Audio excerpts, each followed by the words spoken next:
Good morning to all of you. आज की इस वीडियो में हम लोग क्या डिस्कस करने वाले हैं, इक्वी पोटेंशियल सरफेस। ठीक है, तो क्या होता है इक्वी पोटेंशियल सरफेस और इसके लिए मैथमेटिकल एक्सप्रेशन क्या होता है, और ये सरफेस अगर आपसे कहा जाए कि चार्ज के इर्द गिर्द आप इक्वी पोटेंशियल सरफेस को इंडिकेट करिए कि इक्वी पोटेंशियल सरफेस कहाँ होता है, किस सरफेस को आप इक्वी पोटेंशियल सरफेस कहते हैं, तो इस सब चीज़ों को आज की वीडियो में हम लोग डिस्कस करने वाले हैं। तो मैं आपको डिफिनीशन बता दे रहा हूँ, उसके बाद बाकी का काम हम लोग कॉपी पर कर लेंगे। देखिए, इक्वी पोटेंशियल सरफेस, इक्वी बना है इक्वल से, पोटेंशियल मतलब एनर्जी, सरफेस का मतलब सतह, ऐसा सतह जहाँ पे पोटेंशियल की वैल्यू क्या हो, हर जगह बराबर हो, उसी को क्या कहते हैं, इक्वी पोटेंशियल सरफेस कहते हैं। It means that all the surface which have the equal potentials at each point is known as equipotential surface. अब वो कौन कौन से पॉइंट होंगे जहाँ पे पोटेंशियल क्या हो, बराबर हो, तो इस चीज़ को आइए समझ लेते हैं कॉपी पर, और उसके लिए तब हमारे इलेक्ट्रिक पोटेंशियल के लिए क्या एक्सप्रेशन होगा, कैसे कैलकुलेट करेंगे, आइए देख लेते हैं। तो ये हमारा जो है कि आज का क्या डिस्कस करने वाले हम लोग, इक्वी पोटेंशियल सरफेस। तो क्या लिखेंगे, इक्वी पोटेंशियल सरफेसेस। जैसा कि मैंने आपको बताया इक्वी पोटेंशियल सरफेस क्या होता है, an equipotential surface an equipotential surface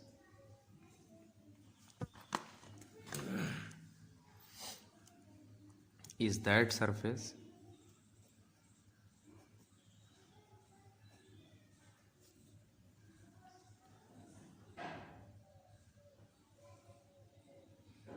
at which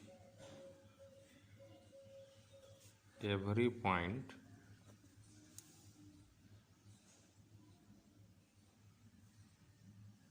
of which electric potential is same.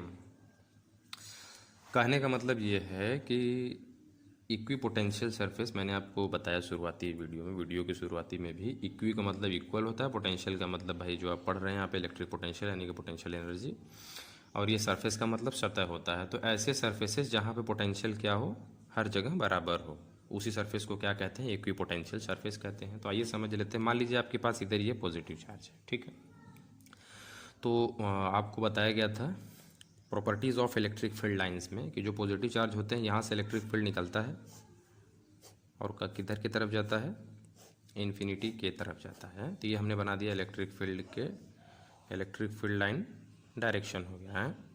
क्योंकि पॉजिटिव चार्ज है तो इसलिए यहाँ से सेंटर से निकलता है और आउटवर्ड की तरफ होता है, और अगर ये निगेटिव चार्ज होता तो आउटवर्ड से सेंटर की तरफ होता। ठीक, अब देखिए, इस चार्ज की वजह से अगर आपसे पूछा जाए कि मान लेते हैं ये एक पर्टिकुलर आप एक पॉइंट कंसीडर कर लीजिए ए, और यहाँ पे कंसीडर कर लीजिए पॉइंट बी, ठीक है, और ऐसे इस तरीके से कंसीडर करिए कि ए और बी का जो डिस्टेंस हो इस चार्ज के सेंटर से वो क्या हो, सेम हो। अगर इसे आप आर मान रहे हैं तो इसे भी आर मानिए।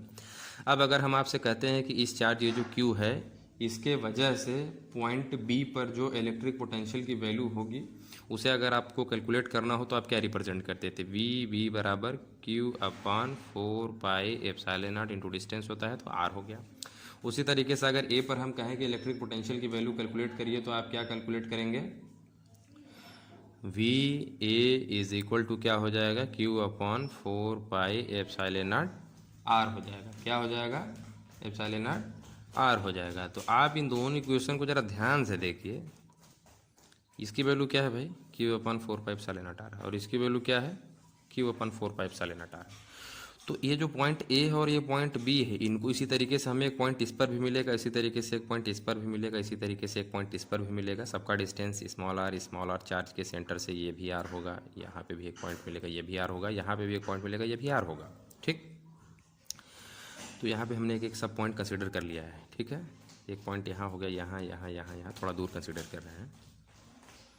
तो कहने का मतलब ये है कि ये जो पॉइंट आपने अभी भी कैलकुलेट किया, जिस तरीके से पोटेंशियल जो पॉइंट बी पर पोटेंशियल की value Q upon 4 pi epsilon naught R है, और पॉइंट ए पर जो पोटेंशियल की वैल्यू है वो Q upon 4 pi epsilon naught R है, दोनों का पोटेंशियल सेम। इसी तरीके से इसका भी पोटेंशियल सेम आएगा, इसका भी पोटेंशियल सेम आएगा, इसका भी, क्योंकि चार्ज सेम और डिस्टेंस बराबर है।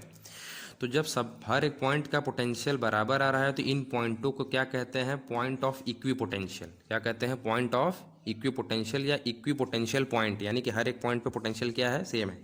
लेकिन जिस लाइन से, ठीक है, जिस लाइन से हम लोग इन पॉइंट को मिला देते हैं तो इस लाइन को क्या कहते हैं, इक्वी पोटेंशियल लाइन कहते हैं। क्या कहते हैं, लाइन कहते हैं। लेकिन भाई यहाँ पे तो बात 3 डायमेंशनली होती है, क्योंकि हमारा चार्ज जो होता है उसको हम लोग पॉइंट चार्ज मानते हैं। और पॉइंट चार्ज का मतलब ये तो हम लोग देख पा रहे हैं भाई, कुछ इलेक्ट्रिक फील्ड लाइन ऊपर की तरफ आएगा, कुछ इधर जाएगा, कुछ इधर जाएगा, कुछ इधर जाएगा, कुछ अंदर की तरफ जाएगा।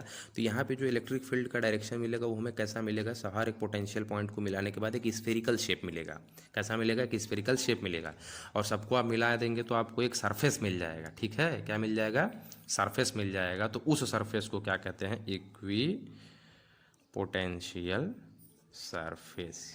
ठीक है, कॉन्सेप्ट क्लियर है।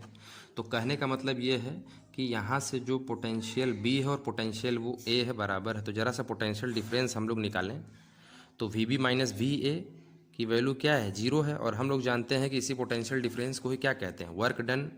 इस कोई भी मान लेते हैं चार्ज है, अगर उसको A से B तक पहुंचाने में जो एक्सटर्नल वर्क डन किया जाएगा, यानी कि WAB जो होगा वो किसके बराबर होता था भाई, पोटेंशियल डिफरेंस के बराबर होता था।